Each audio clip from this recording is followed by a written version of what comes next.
संदिग्ध ये इस तरह की बम की थ्रेट की बातें सामने आई थी और पूरा दिल्ली हाई अलर्ट पे पहुंच गया था।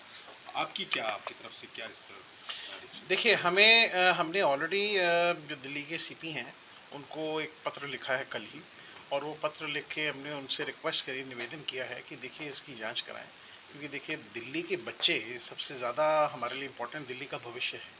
अगर इनकी सेफ्टी नहीं रखेंगे और वहाँ सिक्योरिटी भी लगाएं ताकि कि ऐसी कोई बात ना हो सके।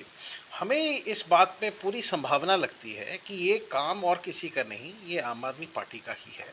आम आदमी पार्टी के ही लोगों ने ये काम किया है, क्योंकि इन लोगों की सबसे बड़ी प्रॉब्लम ये है कि इन लोगों का मुद्दा 2 दिन पहले अभी हाई कोर्ट में जस्टिस मनमोहन जी ने एक आदेश देते हुए एक टिप्पणी करी थी, और वो रिकॉर्डेड है टिप्पणी। उस टिप्पणी में ये कहा गया था कि दिल्ली के जो बच्चे हैं एमसीडी स्कूल्स के अंदर, वहाँ पे कोई उनको किताबें नहीं मिल रही, कोई कॉपियाँ नहीं मिल रही, उनको वहाँ पे कोई यूनिफॉर्म नहीं मिल रही, तो दिल्ली का जो आपका एजुकेशन मॉडल है वो तो बिल्कुल फेल है, और इन लोगों को सिर्फ पावर चाहिए, इसीलिए इनको पावर नहीं मिलती। और ये सत्य भी है, इससे साफ दिखता है, साफ पता लगता है कि ये सिर्फ पावर के लिए, सत्ता में रहने के लिए राजनीति कर रहे हैं। जो शाहीन बाग करा सकते हैं, तो आप मुझे ये बताइए क्यों ये बॉम्ब थ्रेट नहीं भिजवा सकते? राघव चड्ढा लंदन में बैठा है, किसी भी फेक आईपी एड्रेस से भेज देगा मेल, क्यों नहीं हो सकता? ये इन्होंने मुद्दा भटकाने के लिए ये जान के किया है। इनको पता है कि एक हाई कोर्ट के सिटिंग जज अगर कोई टिप्पणी कर रहे हैं तो इनके अगेंस्ट जाएगी, चुनाव का माहौल है, तो इसी वजह से इन लोगों ने ये काम किया है। इसकी जांच होगी, तह तक जाएंगे अगर हमारे सीपी साहब और उनकी एसआईटी गठित करें और वो करें, अपने आप पता लगेगा कि यही लोगों का कहीं ना कहीं रोल आएगा। सर इससे क्या किसको फायदा होने वाला है? फायदा आप खुद सोचिए ना, फायदा किसको है? देखिए हमारे देश में आपको लगता है क्या कोई टेररिस्ट आ सकते हैं आज की डेट में? उनको पता है हमारे पास मोदी जी हैं। जहाँ मोदी जी होते हैं वहाँ तो अच्छे से अच्छा डरता है, आईएएस वाले भी डरते हैं। तो मतलब किसी के अंदर हिम्मत ही नहीं है।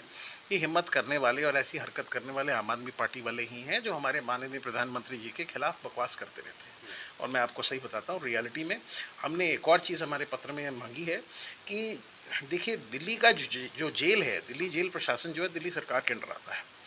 बाहर की जो लगाई हुई सिक्योरिटी है वो सेंट्रल गवर्नमेंट है, वो अलग मैटर है, वो अंदर नहीं जा सकते।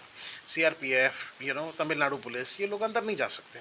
लेकिन जो तिहाड़ जेल के अंदर का जो प्रेमिसेस है उसमें दिल्ली जेल सर्विस वाले जाते हैं। दिल्ली जेल सर्विस वालों की अगर आप बात करोगे, वो दिल्ली सरकार का पार्ट है, तनख्वाह उनको दिल्ली सरकार से मिलती है, और दिल्ली सरकार का मुख्यमंत्री जेल में है। आप मुझे ये बताइए, जब सुब्रत रॉय जब जेल में गए, उन्होंने परमिशन मांगी, मुझे कॉन्फ्रेंस रूम चाहिए, ये चाहिए, वो चाहिए, उनको कोर्ट ने दिया भी, क्योंकि उनको प्रॉपर्टीज़ बेच के जैसे भी करके वो पैसा इकट्ठा करके कोर्ट में जमा करना था।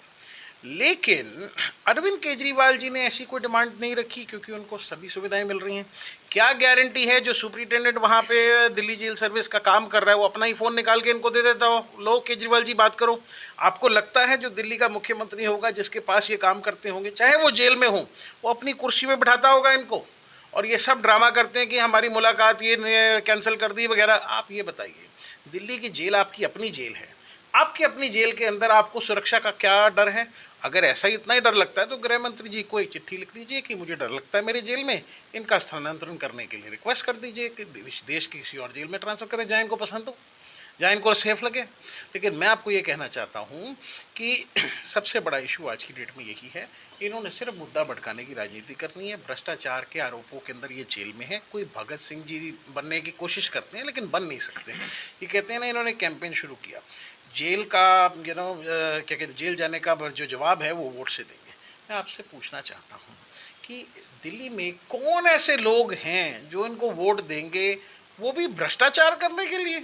भ्रष्टाचारी जरूर दे सकते हैं, दिल्ली की जनता तो नहीं देगी। 11 साल दिल्ली के अंदर कोई काम नहीं हुआ। दिल्ली के स्कूलों की हालत ख़राब है। कितने प्राइवेट स्कूलों की फ़ीसें बढ़ती जा रही हैं। अगर आप फ़ीसों की बात करोगे तो 15-15, 20-20 हज़ार लोगों की फ़ीस है इन स्कूलों की, और इन लोगों को कंट्रोल करने के लिए क्यों नहीं कुछ किया इन लोगों ने? कोई स्टेप्स नहीं। आज वो डीपीएस की बात है रोहिणी की, वहाँ कम से कम 500 पेरेंट्स परेशान है, बच्चे की मार्कशीट, बच्चे की जो रिपोर्ट कार्ड है वो नहीं दे रहे। क्यों? क्या मौलिक अधिकार नहीं है आपका? एजुकेशन तो फ्री होनी चाहिए।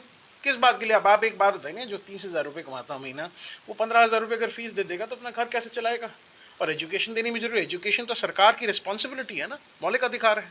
तो ये बात का ध्यान रखना चाहिए। सबसे बड़ी प्रॉब्लम ये है कि इस बॉम्ब थ्रेट के अंदर हमें शॉर्ट यही लगता है कि आम आदमी पार्टी इन्वॉल्व है और आतिशी जी के ऊपर ये सारा एलिगेशन आता है, क्योंकि वो एजुकेशन मिनिस्टर हैं। एजुकेशन मिनिस्टर के पास और कोई तो था नहीं, और इनकी हरकतें ऐसी, ये खुद ही पानी बंद करते हैं दिल्ली का और कहते हैं दिल्ली में पानी की कमी आ रही है, हम टैंकर भेज रहे हैं। टैंकर माफिया इन्हीं के खुद ही के पार्टी में है। टैंकर माफिया ने, अगर आपको प्रैक्टिकली पता हो, ऑलरेडी ये जो दिल्ली का टैंकर माफिया है प्रकाश जारवाल, उसके अगेंस्ट में ऑलरेडी केस चल रहा है, कन्विक्शन हो चुकी है, इनके तो दोष सिद्ध हो रहे हैं ना।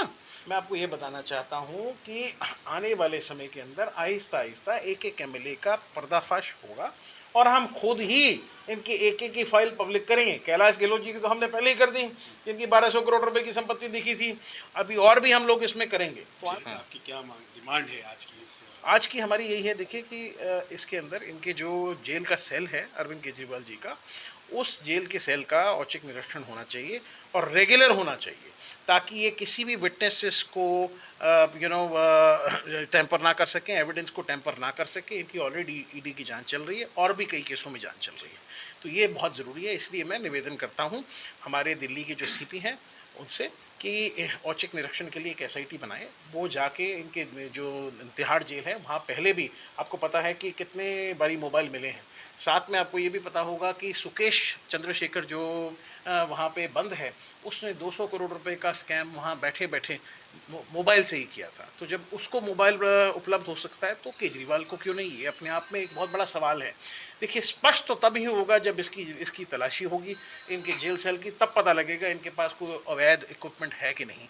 और देखिए, ये बहुत स्मार्ट आदमी है, आसपास किसी भी सेल के अंदर किसी भी व्यक्ति को कह सकते हैं अपने पास मोबाइल रखे, तो पूरे जेल की तलाशी होनी चाहिए, तब जाके पता लगेगा कि मोबाइल ये कहाँ से यूज़ कर रहे हैं। और इनके जितने भी जो सुपरिटेंडेंट भी हैं दिल्ली जेल सर्विस के, उनके मोबाइलों के CDR को भी इनको चेक करना चाहिए और इनके घर वालों के मोबाइलों को भी चेक करना चाहिए, ताकि पता लगे कि यहाँ आसपास में आपस में बात होती है तो एटलीस्ट वो सिद्ध हो सके। मेरा नाम अशोक कुमार चौहान है, पूर्व विधायक हूँ दिल्ली से, मैं अम्बेडकर नगर से, और जनहित दिल में राष्ट्रीय महासचिव मेरा पद है। मैं अपने अध्यक्ष जी ने जो भी अपना बोला है अभी तक का, मैं उसका 100% समर्थन करता हूँ और इसी तरह से जांच होनी चाहिए।